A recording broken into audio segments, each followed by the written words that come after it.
Baiklah, selamat siang. Perkenalkan nama saya Puspita Sariwati, Pendidikan Biologi 2017.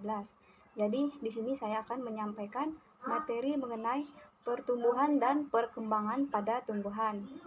Baiklah, adapun poin-poin pembahasan, yang pertama itu pengertian pertumbuhan dan perkembangan, kemudian faktor-faktor yang mempengaruhi pertumbuhan dan perkembangan, kemudian yang ketiga itu pertumbuhan primer dan pertumbuhan sekunder. Baiklah, kita masuk ke poin yang pertama, yaitu pengertian pertumbuhan dan perkembangan. Jadi, pertumbuhan merupakan peristiwa perubahan biologis pada makhluk hidup, ditandai dengan penambahan ukuran yang bersifat irreversibel. Jadi, pertumbuhan ini dimulai sejak fertilisasi, di mana terbentuk embrio di dalam biji. Biji akan berkecambah dan tumbuh menjadi individu dewasa. Kemudian perkembangan pada tumbuhan. Jadi, perkembangan merupakan perubahan biologis pada makhluk hidup, ditandai dengan perubahan sifat atau tidak dapat diukur. Jadi, pada tumbuhan ditandai dengan kemampuan tumbuhan menghasilkan gamet, bunga, atau buah. Adapun faktor yang mempengaruhi pertumbuhan dan perkembangan itu ada dua, faktor luar dan faktor dalam. Jadi pada faktor luar yang mempengaruhi pertama itu ada nutrisi dan lingkungan, di mana nutrisi yang dibutuhkan oleh tumbuhan biasanya diperoleh dari tanah maupun atmosfer, sedangkan lingkungan dapat mempengaruhi pertumbuhan dan perkembangan tumbuhan seperti tanah, udara, kelembapan, suhu, cahaya, dan air. Kemudian itu faktor dalam, di mana faktor dalam ini ada dua, sifat genetik dan hormon tumbuhan.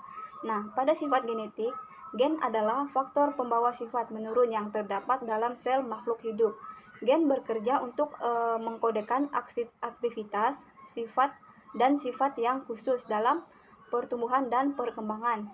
Sedangkan hormon tumbuhan itu ada auksin. Nah, di mana pada auksin ini terdapat di ujung akar dan batang, berperan dalam pertumbuhan akar dan batang ke arah memanjang, kemudian menghambat pertumbuhan tunas lateral atau tunas samping, kemudian tidak aktif bila terkena cahaya.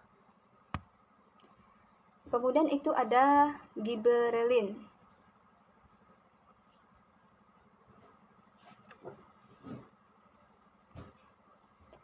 Di mana pada giberellin ini merangsang pertumbuhan tunas, merangsang proses perkecambahan, kemudian merangsang pertumbuhan buah secara partenogenesis, kemudian merangsang proses pembelahan sel.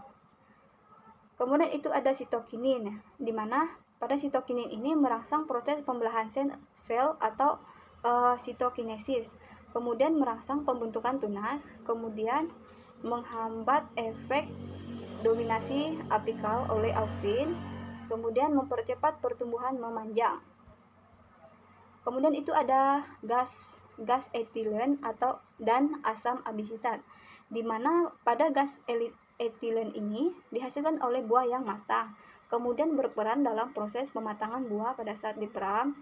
Kemudian kombinasi dengan auksin atau giberellin dapat mempengaruhi proses pembentukan bunga. Kemudian itu asam abisitat, di mana asam abisitat ini menghambat pembelahan dan perpanjangan sel, sehingga mempengaruhi proses dominasi dan merangsang penutupan mulut dalam stomata di musim kering, sehingga merangsang peluruhan daun. Kemudian itu ada pertumbuhan primer. Jadi pada daerah pertumbuhan, pada daerah akar, daerah pertumbuhan dan perkembangan, yaitu pembelahan. Yang pertama itu pembelahan atau meristematis, kemudian perpanjangan, elongasi, dan diferensiasi sel. Yang kedua itu ada pada batang. Jadi pada batang ini daerah pertumbuhannya pada pucuk atau ujung batang. Kemudian itu pertumbuhan sekunder, di mana pertumbuhan disebabkan aktivitas jaringan kambium yang bersifat meristematis, kemudian berlangsung di titik tumbuh sekunder, yaitu kambium atau vaskular dan kambium. Kemudian menghasilkan pertumbuhan membesar atau diameter. Baiklah, sekian penyampaian materi dari saya. Kurang dan lebihnya mohon dimaafkan. Selamat siang.